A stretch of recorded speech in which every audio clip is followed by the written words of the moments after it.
संभल में एक और 24 नवंबर की हिंसा के बाद से जिले में लगातार पुलिस का एक्शन जारी है। संभल पुलिस उपद्रवियों की धरपकड़ में ताबड़तोड़ जुटी है। कहीं पहुंच रहा है बुलडोजर तो कहीं पड़ रहे हैं छापे। इस दौरान कुछ ऐसा हुआ कि एक पल के लिए सब हैरान रह गए। दरअसल एक मस्जिद से लाउड स्पीकर से आवाज आते ही पुलिस की टुकड़ी दौड़ पड़ी मस्जिद की ओर। कल जुमे की नमाज थी। नमाज से पहले जैसे ही अजान शुरू हुई तो पुलिस अधिकारी भारी पुलिस फोर्स के साथ इस मस्जिद के बाहर पहुंच गए, जिसके बाद पुलिस अधिकारियों ने मस्जिद के इमाम को मस्जिद से बाहर बुलाकर गिरफ्तार कर लिया। लेकिन क्यों, अब जरा ये भी जान लीजिए। दरअसल संभल हिंसा के बाद शुक्रवार को तीसरे जुम्मे की नमाज के दौरान संभल में पुलिस प्रशासन अलर्ट था। एडिशनल एसपी श्रीश चंद्र और सीओ अनुज चौधरी भारी पुलिस फोर्स के साथ जामा मस्जिद के इलाके में लगातार गश्त कर रहे थे।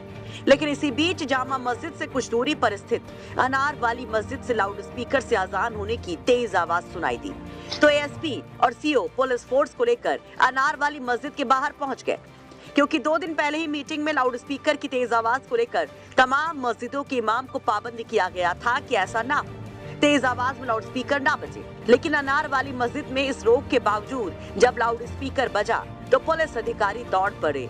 अनार वाली मस्जिद के अंदर से मस्जिद के जिम्मेदारों को बुला लिया। मस्जिद के बाहर इमाम आए तो धर लिए गए।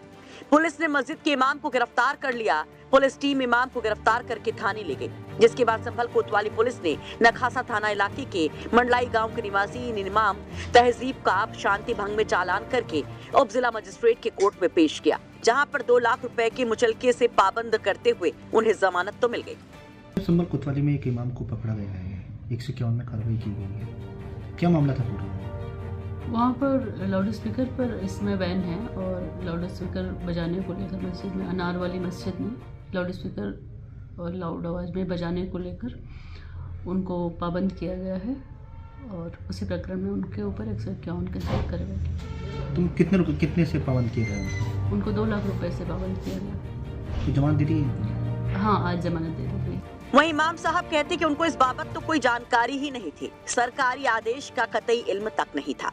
तहजीब कहाँ के रहने वाले हो? पास में गांव पड़ता मंडलाई। अच्छा, यहाँ क्या हो इस मस्जिद में आप? मैं इमाम हूँ यहाँ। कौन सी मस्जिद है ये? अनार वाली मस्जिद है। या अजान हो रही थी लाउड स्पीकर से? जी जी। इस पर तो रोक लगी हुई है। नहीं, मुझे सर इस चीज़ का मालूम नहीं था। मुझे तो रोक, अजान तो दूसरे पढ़ते हैं, मैं तो इमाम हूँ। मुझे नमाज़ पढ़ानी, अजान हो गई है, जुमे का दिन है आज। तो आपको जानकारी नहीं है इसकी? प्रशासन ने मीटिंग की थी, सबको बताया था। मुझे जानकारी नहीं, ना मुझे बताया गया मीटिंग में, ना मुझे बताया गया।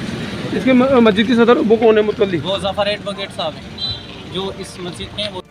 वहीं आपको बता दें कि आज सुबह भी संभल के दीपासराय इलाके में उपद्रवियों की तलाश में सर्च ऑपरेशन चलाया गया। यहाँ 2 दिन पहले जो बिजली चोरी की खबरें आई थी, उसके बाद आज यहाँ मस्जिद से लेकर घरों के अंदर छापेमारी की गई, बड़ी बिजली चोरी को पकड़ने के लिए। तो हड़कंप की स्थिति थी, क्योंकि ये इलाका है सपा सांसद जियाउर रहमान बर्क का, जहाँ पर बुलडोजर के साथ आज सुबह संभल पुलिस पहुँच गयी थी।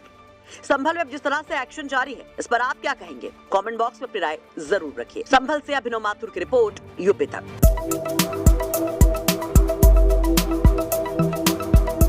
उत्तर प्रदेश के संभल में 46 साल से बंद पड़े भगवान शिव के मंदिर को आज अचानक खोला गया तो सब हैरान रह गए। डीएम एसपी ने गेट खुलवाया और अपने हाथों से सफाई की। दरवाजा खोलते ही मंदिर के अंदर हनुमान जी की प्रतिमा और शिवलिंग मिले। एसपी और सीओ ने मंदिर में प्रतिमाओं की खुद सफाई की। बताया जा रहा है कि अब मंदिर को पुराने स्वरूप में वापस लौटाया जाएगा। जहां ये मंदिर है वहां कभी हिंदुओं की घनी आबादी होती थी। अब मंदिर काफी जर्जर हालत में है और मुस्लिम आबादी होने की वजह से इस पर कब्जा भी कर लिया गया है।